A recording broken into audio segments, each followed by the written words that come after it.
Have you ever wondered why people talk over you, overlook you, or even dismiss you? It's not because you're weak, it's because you've become predictable, too kind, too available, too easy to read. Most of us were trained from childhood to be liked, but here's the harsh truth: in a Machiavellian world, being liked without being respected is just another form of being ignored. Think about it: people don't fear goodness, they fear mystery, they respect what they don't fully understand. And here's where it gets interesting: silence, when used correctly, isn't weakness. It's not passivity. It's a signal, a weapon, a presence. Today on Stoicism Breath, we're going to uncover how Machiavelli himself might walk into a room today commanding fear, respect, and influence without saying a single word. These aren't quick tips. They're psychological shifts that change how people treat you, how they speak to you, and how they remember you. So let me ask you this. When was the last time someone finally respected you only after you pulled away? If that question hits deep, then stay with me, because the way you carry yourself from this moment on can change everything. Power isn't about who you are, it's about what people believe you're capable of. And here's the battlefield most people don't realize exists. It's not made of facts, it's made of perception. You could be the smartest, kindest, or most skilled person in the room. But if your presence doesn't carry weight, if your silence doesn't make people pause, then you're inviting them to test you. And when people feel free to test you, they've already assumed you're safe. The dangerous truth is this: the world doesn't reward those who are simply good. It rewards those who are feared quietly and respected reluctantly.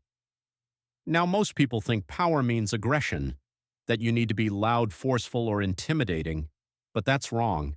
True power doesn't shout, it whispers. The strongest person in the room is rarely the one making the most noise.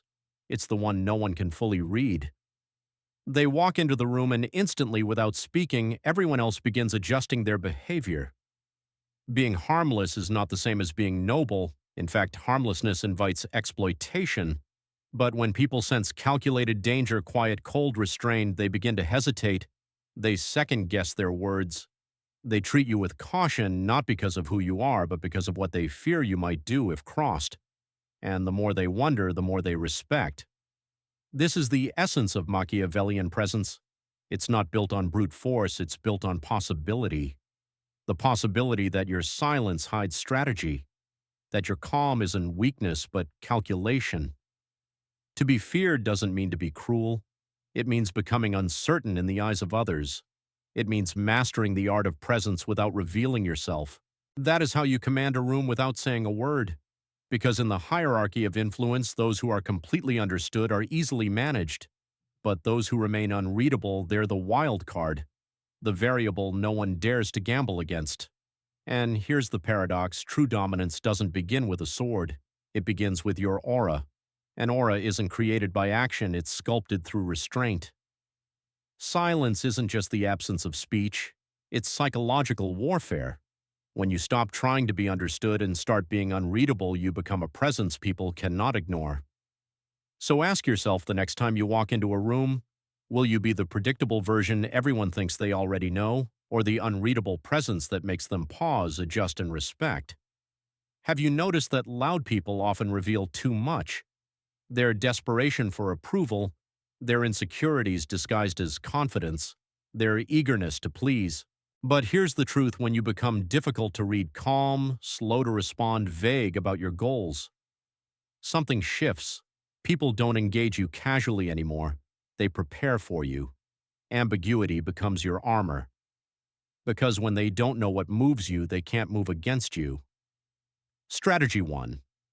Never defend or explain. Every time you explain yourself, you hand people a map to your emotions, your limits, your triggers, the exact spots where you can be manipulated. You think you're clarifying, but you're only proving you still crave validation. So next time someone criticizes or questions, you don't rush to explain. Don't justify. Don't even correct. Just observe. Let their words hang in the air. Because the moment you stop defending, the power dynamic flips. Now, instead of dismissing you, they wonder what you're thinking, and wondering is always more powerful than knowing. Strategy 2. Send mixed signals on purpose. People don't fear what they understand.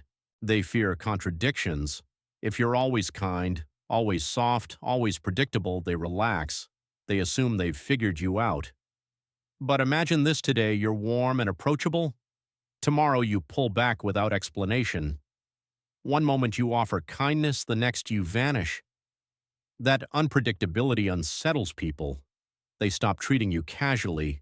They begin to self-regulate, not because you demanded it, but because they're afraid of meeting a version of you they haven't met yet. Strategy 3. Stay calm in chaos. When the room erupts, when accusations fly, when emotions boil, most people expect you to mirror their energy, to yell back, to defend, to chase. But when you remain calm, blinking, slowly tilting your head, maybe even smiling slightly, you send a chilling signal: you cannot be shaken. The louder they get, the more powerful your stillness becomes. You're no longer just in the room, you're anchoring it. Machiavelli himself said little in storms of accusation, but when he finally spoke, his silence had already won the room. These strategies don't make you distant, they make you dominant. Not by force, but through control. Control of your face, your energy, your reactions. You don't need to raise your voice when your silence makes others lower theirs. Because Machiavellian power isn't built in the spotlight, it's forged in daily habits, restraint, discipline, and presence. Think about it. Who carries more weight? The person who reacts instantly to every insult, every provocation, or the one who pauses, lets silence stretch, and leaves others second-guessing? Habit 1. Never be the first to react. The first reaction always exposes weakness, but when you pause, you create tension, that gap between stimulus and response. That's where dominance is born. Habit 2. Speak slower, say less, leave earlier. Quick words sound desperate. Long explanations scream insecurity, but measured words delivered slowly create authority. And leaving the room earlier, not out of disrespect, but with quiet confidence, leaves people thinking about you long after you're gone. Most people stay to be liked. You leave to be remembered. Habit 3. Withdraw to reinforce presence. Don't always be available. Don't always reply. Think of the wolf appearing suddenly, then disappearing. That absence creates tension. It forces people to question your motives, your next move, your intentions. And in that absence, your presence becomes louder. Habit 4. Don't over-explain decisions. You said no, let it stand. You walked away. Let silence explain. Every justification weakens your authority. Real power doesn't negotiate, it acts. This is how ordinary men become quiet threats. Not through noise, but through silence. Not through aggression, but through presence. So let me ask you, will you keep being predictable, always explaining, always available? Or will you master the art of restraint, the kind of silence that commands respect the moment you walk into a room? Because here at Stoicism Breath, we believe true power is calm, disciplined, and unforgettable. Subscribe now if you're ready to live with presence, build unshakable confidence, and walk into any room with the kind of aura that changes everything. Now here's the next truth: people will test you all the time, and they won't always do it directly. Sometimes it's through jokes, teasing, passive aggression. Other times it's guilt-tripping, subtle digs, or even flirtation. Why? Because they want to read your emotional core. They want to see if they can crack you. If they can make you flinch, they know exactly how to control you. But your job is simple: remain still. Smile slightly. Observe deeply. Don't give them the reaction they're fishing for. Because the more they try to figure you out and fail, the more they assume you're stronger than they ever imagined. And once they stop trying to test you, they start respecting you. This isn't about being cold. It's about being disciplined. You're not detached. You're focused. You're not distant. You're intentional. And that's what separates the wolf from the pack. The wolf doesn't bark for attention. He walks freely, knowing his presence is enough. True power doesn't strike in the moment, it lingers. It leaves an imprint not just now, but in memory. It creates psychological pressure through presence, absence, and unpredictability. Think about it. Powerful people don't just control the room while they're in it. They shape it even after they leave. Their silence echoes. Their absence feels heavy. Have you ever had someone walk out of a conversation unexpectedly? You replay their last words, you wonder what they were thinking, you question yourself. That's not distance, that's dominance. Their silence became a mirror forcing you to reflect on yourself. The loud are forgotten quickly, but the quiet, the ones who leave a presence unfinished, those are the ones we can't stop thinking about. Not because of what they said, but because of what they held back. You don't need to be loved, you need to be respected. And respect doesn't come from being endlessly available, it comes from tension. The tension of not knowing what you'll do next. The tension of wondering if your kindness has limits. The tension of suspecting that behind your calm is a storm you've chosen not to release. That subtle fear changes everything. People lower their voices around you. They watch their tone, they stop assuming, and they start calculating. Now let's be clear. If people only fear you, they'll obey in public but plot against you in private. If they only respect you, they'll test you thinking your kindness is permanent. But when they both fear and respect you, that's when reverence is born. They know you could destroy, but you choose not to. And that possibility is more powerful than any order or command. This isn't cruelty. This is balance, emotional precision, building a presence that doesn't beg to be seen, but cannot be ignored. Because when people don't understand you, they fill in the blanks, they create stories, and the less you say, the more control you have over that narrative. You let them guess, and in their guessing you become unforgettable. Here's something most people never realize: certainty is cheap. Everyone gives it away too freely. They tell you who they are, what they feel, what they'll do next, and in doing so, they lose their power. But when you hold back, when you let others wonder, suddenly they become tethered to your image. Not because you demanded their attention, but because you withheld what everyone else spills without thought certainty. This is how Machiavellian tension is built.